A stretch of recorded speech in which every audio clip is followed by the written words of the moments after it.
నమస్తే, నేను doctor Himani, radiation oncologist. Cervical cancer treatment స్టేజ్ని బట్టి 3 రకాలుగా అందించడం జరుగుతుంది.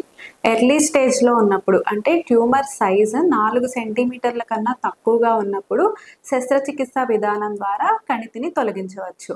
ఒకవేళ లోకల్లీ అడ్వాన్స్డ్ స్టేజ్లో అంటే ట్యూమర్ సైజు 4 సెంటీమీటర్ల కన్నా ఎక్కువగా ఉన్న, ట్యూమర్ పక్క భాగాలకి, యోనిలోకి అలా స్ప్రెడ్ అయి ఉన్న, లింఫ్ నోడ్స్కి స్ప్రెడ్ అయి ఉన్న, అటువంటప్పుడు దాన్ని లోకల్లీ అడ్వాన్స్డ్ డిసీజ్ అంటారు.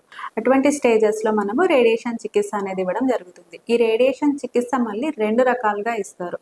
మొదట ఇచ్చేదాన్ని ఎక్స్టర్నల్ బీమ్ రేడియేషన్ థెరపీ అంటారు.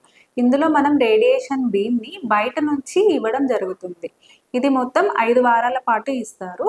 ఈ 5 వారాల పాటు రేడియేషన్తో పాటుగా వారానికి ఒకసారి కీమోథెరపీ ఇంజెక్షన్ కూడా ఇవ్వడం జరుగుతుంది. ఈ 5 వారాల పాటు ఎక్స్టర్నల్ బీమ్ రేడియేషన్ ట్రీట్మెంట్ అయిన తరువాత హెచ్డిఆర్ బ్రేకీ థెరపీ అంటే హై డోస్ రేట్ బ్రేకీ థెరపీ అనేది 3 నుంచి 4 సెషన్స్, వారానికి ఒక్కొక్క సెషన్ చొప్పున 3 నుంచి 4 సార్లు ఇవ్వడం జరుగుతుంది.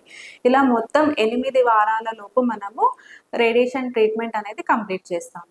ఒకవేళ మెటాస్టాటిక్ డిసీజ్ అంటే ట్యూమర్ అనేది వేరే శరీరంలో వేరే అవయవాలకి స్ప్రెడ్ అయితే దానిని మెటాస్టాటిక్ డిసీజ్ అంటారు.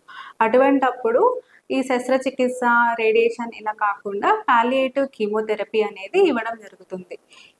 లేదు పేషెంట్కి ఒకవేళ బోన్స్కి స్ప్రెడ్ అయ్యి లేదంటే వేరే పార్ట్కి స్ప్రెడ్ అయ్యి అక్కడ ఏదైనా సిమ్టమ్స్ అనేవి ఉంటే దానికి మనం పాలియేటివ్ రేడియేషన్ ఇచ్చి దాని తర్వాత పాలియేటివ్ కీమోథెరపీ ఇవ్వడం అనేది జరుగుతుంది.